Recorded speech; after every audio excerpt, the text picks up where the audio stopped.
Yo, what is up, boy games out there? The name is Tekken Heat, bringing you guys another Need for Speed news. This time on the topic of the handling and the tuning that you will be available to do in the game. Now, this was brought out a few days ago, so I just didn't have the time to actually bring it out. But now that I do have the time, let me explain to you on how the handling will be working. So, starting off with the simpleness, pretty much you have sliders going on, and you can go the easy route where you can just put your slider all the way to the left, which will be geared toward drifting, which makes it a lot more easier for you due to like brake drifts and easy slides, stuff like that. Or you can just put the slider all the way toward the right for more grippiness, so you don't have to drift as much, so you actually get perfect handling. Or you can always just leave it in the center where you get a balance of both. Now, on the site, they give you a lot of description on the tuning that you can do if you want to get more technical than just a simple slider. Now, starting off with things, I'm reading off the site, so I will definitely be putting a link to it in the description down below. Front and rear tire pressure. Changing the tire pressure is a way to fine-tune this grip relationship between front and rear. Whether adding more grip to the front or less grip to the rear, it will result in a car that initiates drift more easily. Likewise, removing grip from the front or adding grip to the rear will result in a car that is less likely to lose its back end when tuning. Up next, you have your steer response. A fast steer response enables more reactive, twitchier steering suited to drift. A slower steer response is steadier and more controlled. Steer range. A wider steer range makes it easier to maintain a deep drift. A narrow steer range produces less lateral slip, making it less likely. Braking drift assist. Braking drift assist on increases the possibility to initiate a braking drift. Turning this off decreases the possibility to initiate a brake drift. Drift stability assist. Drifting stability assist makes maintaining and controlling drifts easier. Turning this off disables stability controls when drifting. Proceed with caution. Launch control. Launch control enables stability controls when taking off, reducing fishtailing and wheel spin. Differential.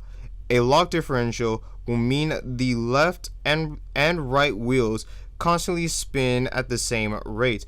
This results in more wheel spin and therefore encourages drifting.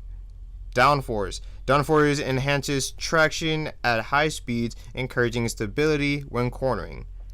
Brake strength. Strong brakes lock the wheels earlier, producing slip, which can encourage drifting. Brake bias. Adjusting the brake bias increases weight transfers when braking. When this is moved towards the front, it can destabilize the car more easily, transitioning into a drift. Tire traction. Equipping tires with less more traction will result in the vehicle transitioning into drift more/less easily when steering. Handbrake strength. A strong handbrake makes it easier to turn 180 degrees. A weaker handbrake can be used for drift initiation with less loss of speed and potentially a method of changing drifts. Spring stiffness. Spring stiffness can be used to tune the squat and dive behavior of the car. This is its forward/backwards suspension movement. Sway bars. Sway bars can be used to tune the amount of body roll the vehicle produces. This is its left/right suspension movement. And lastly, nitros. tuning towards power will make the NOS more powerful, but its duration is decreased. Increasing the duration makes the Nitroz less powerful, but it lasts longer. So those are all of the handling capabilities you have to tune.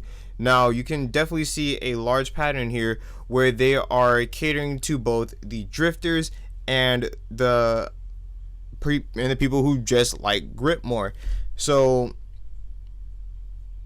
again, if you don't want to get that technical, or if you just don't understand all that, you can just simply go to the slider all the way at the top where it will ask you like, oh, do you want more drifting capability or a more gripper capability, to just go left to right, and doing so it will take care of all the rest and just make it a lot easier for you, so you don't have to try to make it as technical as possible. However, there is that community that loves to be technical with things and wants to tune things to their comfort zone. So that's why they have these two different ideas for both of you guys.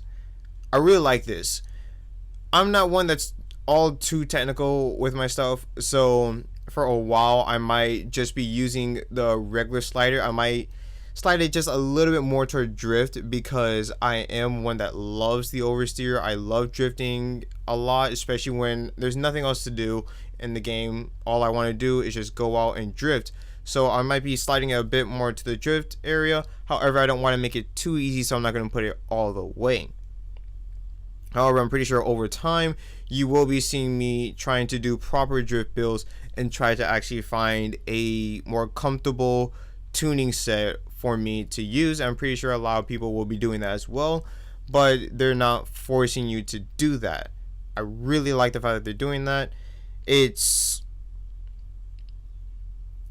promising. It's very, very promising, because that means there isn't a community that they're leaving out. So thank you, Ghost Games. I love what you're doing.